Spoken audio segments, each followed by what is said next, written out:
వచ్చింది అని మంచినీళ్ళు తాగుతామన్నా ఆ సత్వమే గుర్తుకొస్తుంది. కనీసం భోజనం చేద్దామన్నా ఆ త్రిశూలమే గుర్తుకొస్తుంది. ఏమైనా రాజ్యంలో ఏమైనా చక్కగా రాజ్యంలో పరిపాలన చేస్తామన్నా కూడా ఆ ఆదిశక్తి గుర్తుకొస్తుంది. ఈ విధంగా మహా చింతాక్రాంతుడైపోయాడు ఈ మహారాజు. అప్పుడు వారు ఉన్నటువంటి సేనాధిపతి అంటే మంత్రులు ఉంటారు కదా, ఆ మంత్రుల్లో వీరసింహ అనేటువంటి ఆ మంత్రికి ఆ రాజుగారి యొక్క చింత అంతా కూడా తెలిసి, ఓ మహారాజా, మీరు చాలా చింతగా ఉన్నారు, మీరు చాలా బాధపడుతూ ఉన్నారు, మీరు ఎలాగైనా కోలుకోవాలి అంటే మనకు బంగాళ, కోసల, కళింగ, నేపాల ప్రాంత ప్రజలంతా కూడా కొంచెం కప్పాలు చెల్లించవలసి ఉంది. కప్పాలంటే ఈ కాలంలో ట్యాక్స్, పన్నులు చెల్లించవలసింది.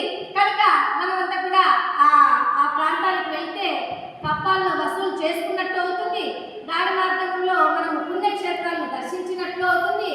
ఎలా ఉంది మహారాజా, ఏం చేయమంటారు అన్నారు.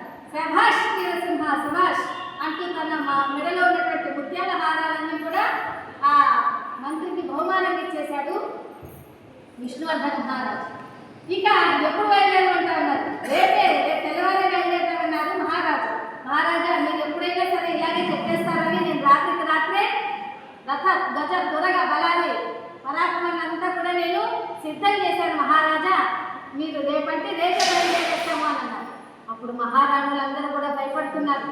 ఇప్పుడు ఎందుకని దండయాత్ర, రాజ్యం చక్కగా పరిపాలన ఉంది కదా, దండయాత్ర ఎందుకు అని మహారాజుతో అడిగితే మహారాజు అంటారు, దండనీతే రాజ్యానికి ఉన్నారు కనుక నేను ఎప్పుడైనా కూడా దండయాత్ర చేయొచ్చు అనని పిడుగులకు వారసులా అన్నట్టు నేను ఎప్పుడు అనుకుంటే అప్పుడే దండయాత్ర అని అన్నాను. ఆ మరుసటి రోజు ఉదయమే దండయాత్రకు బయలుదేరారు మహారాజు గారు. ఎలా బయలుదేరారమ్మా మహారాజు గారు అని అంటే ఒక పెద్ద ఏనుగును తీసుకొని వచ్చారన్నమాట, అంబారి ఏనుగు. ఆ ఏనుగు మీద ఎక్కి ఇక వెళ్తూ ఉన్నారు. ఆ రోజున ఏమిటది అంటే ఈ ఆశ్వీజ మాస చివరి రోజు అయిపోయి కార్తీక మాసం మొదటి రోజు. ఏదమ్మా, కరెక్ట్గా ఇదే కార్తీక మాసం మొదటి రోజునే మీరు కూడా అమ్మవారి చరిత్రను శ్రవణం చేస్తూ ఉన్నారు. శ్రవణం అంటే వినడం. నవవిధ భక్తి మార్గాలలో మొట్టమొదటిది శ్రవణం.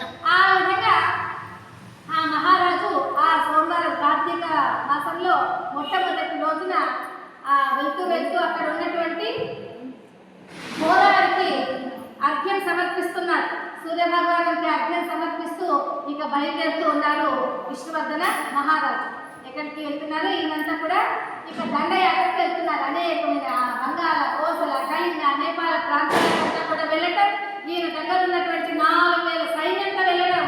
అక్కడ ఉన్నటువంటి మహారాజులంతా కూడా ఈ రాజ్యం చక్రవర్తిని చూసి భయపడిపోయి, ఓ మహారాజా, మేము నీతో యుద్ధం చేయలేము, మేము ఓడిపోయినామని అనుకోండి, ఇదిగో మా సైన్యాన్ని మీకు 2000 సైన్యాన్ని మీకు ఇచ్చేస్తాం, మీరు వెళ్ళిపోండి అన్నట్లుగా అన్నారు. అప్పుడు ఆ విధంగా 2000 సైన్యం జరగటం, మహారాజు మరొక రాజ్యానికి వెళ్ళిపోతాం.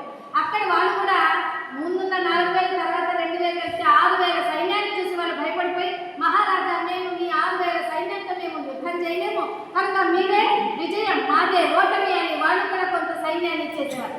ఈ విధంగా సైన్యం పెరిగిపోతుంది, ఖజానా పెరిగిపోతుంది. ఏం జరుగుతుందమ్మా,